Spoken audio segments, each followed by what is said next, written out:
Hi all, ഇന്ന് എല്ലാവർക്കും ഗ്രൂപ്പിൽ നല്ല പ്രോഫിറ്റ് കിട്ടിയ ദിവസമാണെന്ന് വിചാരിക്കുന്നു. കാരണം എന്താ വെച്ചാൽ കൃത്യമായിട്ട് ഒരു 9:50 തന്നെ ഗ്രൂപ്പിൽ അപ്ഡേറ്റ് ചെയ്തിരുന്നു, ഡാറ്റയും കൊടുത്തിരുന്നു. മാത്രമല്ല ഞാൻ സൈഡിലൊക്കെ ട്രേഡ് എടുക്കുന്നതെന്ന് പറഞ്ഞിരുന്നു. എടുത്തവർക്കൊക്കെ അത്യാവശ്യം നല്ല പ്രോഫിറ്റ് കിട്ടിയിട്ടുണ്ടാകും. കാരണം വെച്ചാൽ ഇന്നത്തെ ദിവസം എന്ന് വെച്ചാൽ SL ഒന്നും വെക്കേണ്ട കാര്യമില്ല. കാരണം പ്രീമിയം വളരെ കുറച്ചേ ഉള്ളൂ. അപ്പോൾ അതിനെ കൊണ്ട് SL വെക്കേണ്ട ആവശ്യമില്ല. അതുകൊണ്ട് തന്നെ ഞാൻ ആ രീതിയിൽ ട്രേഡ് എടുത്തത്. അത്യാവശ്യം നല്ല പ്രോഫിറ്റിൽ എല്ലാവരും ഇറങ്ങിയത്. അഥവാ ആരും ഗ്രൂപ്പിൽ ഇല്ലാത്തവരുടെ ഗ്രൂപ്പിൽ പോയിട്ട് നോക്കിയാൽ മനസ്സിലാവും. 9:50 തന്നെ നമ്മൾ കൃത്യമായിട്ട് ഗ്രൂപ്പിൽ അപ്ഡേറ്റ് ചെയ്തിരുന്നു. പിന്നെ വെച്ചാൽ നാളത്തെ ദിവസത്തെ ട്രേഡ് വെച്ചാൽ കുറച്ച് ദിവസം ലെവലുകളൊന്നും പറയാത്ത, കാരണം വേറെ കുറേ തിരക്കുകളായതുകൊണ്ട് പുതിയ വീഡിയോസ് ഒന്നും ഇടാൻ വേണ്ടി പറ്റിയിട്ടില്ല.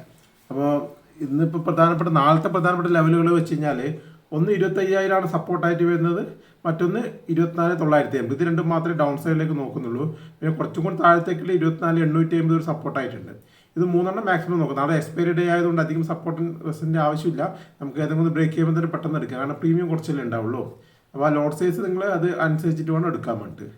അപ്പോൾ ആദ്യത്തെ സപ്പോർട്ട് 25,000, പിന്നെ അതിന് താഴെയുള്ളത് 24,950, പിന്നെ 24,850. ഇതൊക്കെയാണ് ഞാൻ സപ്പോർട്ടായിട്ട് എടുക്കുന്നത്. റെസിസ്റ്റൻസ് ആയിട്ട് ഇനി വരാനുള്ളത് 25,150, 25,200, 25,250. ഇത്രയാണ് ഞാൻ റെസിസ്റ്റൻസ് ആയിട്ട് കാണുന്നത്. നാളെ ഇപ്പോൾ മക്കൾ സൈഡ് വേസ് ഓപ്പണിംഗ് ആണെങ്കിൽ കുറച്ച് ഡൗൺ സൈഡിലേക്ക് ഒന്ന് 25,000 ഒരു സപ്പോർട്ട് എടുക്കുന്നുണ്ടെങ്കിൽ ഓൺ ദ സ്പോട്ടിൽ അവിടുന്ന് സിയിലേക്ക് ട്രേഡ് എടുക്കും. അല്ലെങ്കിൽ ഒരു 24,950 വരെ ഒരു പുട്ട് സൈഡിലേക്ക് ട്രേഡ് കിട്ടും. അത് ബ്രേക്ക് ചെയ്താൽ ചെറിയൊരു പോയിന്റ് മാത്രമേ കിട്ടാൻ സാധ്യതയുള്ളൂ. അപ്പോൾ നാളത്തെ ഓപ്പണിംഗ് പോലെ ഇരിക്കും അത്. നാളെ ഒരു ഗ്യാപ്പ് അപ്പ് ഓപ്പണിംഗ് ആണെങ്കിൽ വീണ്ടും ഞാനൊരു പി സൈഡിലേക്ക് ട്രേഡ് സാധ്യതയുണ്ട്. 25,150 ചെറിയൊരു സെൽ ഓഫ് വരാൻ സാധ്യതയുണ്ട്. ആ സമയത്ത് നമുക്ക് പുട്ട് സൈഡിലേക്ക് ട്രേഡ്, കാരണം നാളെ പെട്ടെന്ന് പ്രീമിയം കയറും. കാരണം എക്സ്പയറി ഡേ അല്ലേ. അപ്പോൾ അടുത്ത മണിയിലെടുത്ത് കഴിഞ്ഞാൽ അത്യാവശ്യം നല്ലൊരു പ്രോഫിറ്റിൽ ഇറങ്ങാൻ വേണ്ടി പറ്റും. അപ്പോൾ 25,150 മാർക്കറ്റ് ഓപ്പൺ ചെയ്യുന്നെങ്കിൽ ചെറിയൊരു ഡൗൺ സൈഡിലേക്ക് ഞാൻ പ്രതീക്ഷിക്കുന്നുണ്ട്. പിന്നെ ഇത് സൈഡ് വൈസ് ഓപ്പണിംഗ് ആണെങ്കിൽ നമുക്ക് ഇന്നത്തെ ഹൈ ബ്രേക്ക് ചെയ്യുമ്പോൾ തന്നെ സൈഡിലേക്ക് ട്രേഡ് എടുക്കാവുന്നതാണ്. താഴത്തേക്കാണെങ്കിൽ 25,000 സപ്പോർട്ടായിട്ടുള്ളതുകൊണ്ട് അത് ബ്രേക്ക് ചെയ്യുമോ എന്നുള്ളത് കൃത്യമായിട്ട് ഉറപ്പ് വരുത്തിയിട്ട് മാത്രമേ ട്രേഡ് എടുക്കാൻ പാടുള്ളൂ. അപ്പോൾ എന്തെങ്കിലും നാളെ ഉണ്ടെങ്കിൽ ഞാൻ ഇന്നത്തെ പോലെ തന്നെ ഗ്രൂപ്പിൽ ഡാറ്റ എന്നിട്ട് അപ്ഡേറ്റ് ചെയ്യാം. ഓക്കെ. പിന്നെ നമ്മൾ ബാങ്ക് നിഫ്റ്റി നാളെ ട്രേഡ് എടുക്കാൻ സാധ്യത കുറവാണെങ്കിൽ നമുക്ക് ലെവലുകളൊന്നും നോക്കാം.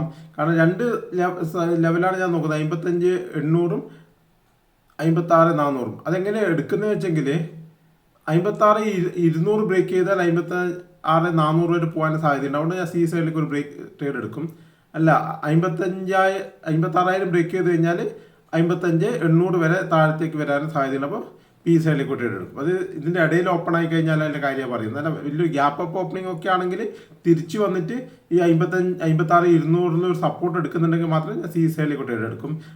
ഒരു ഗ്യാപ്പ് ഡൗൺ ഓപ്പൺ ആയിട്ട് വന്നിട്ട് 55,800 സപ്പോർട്ട് ചെയ്ത് മുകളിലേക്ക് പോകുന്നുണ്ടെങ്കിൽ ആ സമയത്ത് സൈഡിലേക്ക് എടുക്കും. അല്ല, ചെറിയൊരു ഗ്യാപ്പ് ഡൗൺ ആയിട്ട് എന്ത് ചെയ്യുന്നു, 56,000 റെസിസ്റ്റൻസ് എടുക്കുന്നുണ്ടെങ്കിൽ നമുക്ക് സൈഡിലേക്ക് ട്രേഡ് എടുക്കാം. അപ്പോൾ ഇതൊരു റെസിസ്റ്റൻസ് സപ്പോർട്ടായിട്ട് 56,000 വർക്ക് ചെയ്യും, 56,200 ഒരു റെസിസ്റ്റൻസ് സപ്പോർട്ടായിട്ട് വർക്ക് ചെയ്യും. നാളത്തെ ഓപ്പണിംഗ് അനുസരിച്ചിട്ട് എവിടെ വെച്ചാൽ നമുക്ക് എടുക്കാവുന്നതാണ്. ഓക്കെ. അങ്ങനെയാണ് ബാങ്ക് നിഫ്റ്റിയിൽ ട്രേഡ് ചെയ്യാൻ വേണ്ടി പ്ലാൻ ചെയ്യുന്നത്. ബാക്കി എന്തെങ്കിലും നമുക്ക് ഗ്രൂപ്പിൽ കാണാം. ഓക്കെ.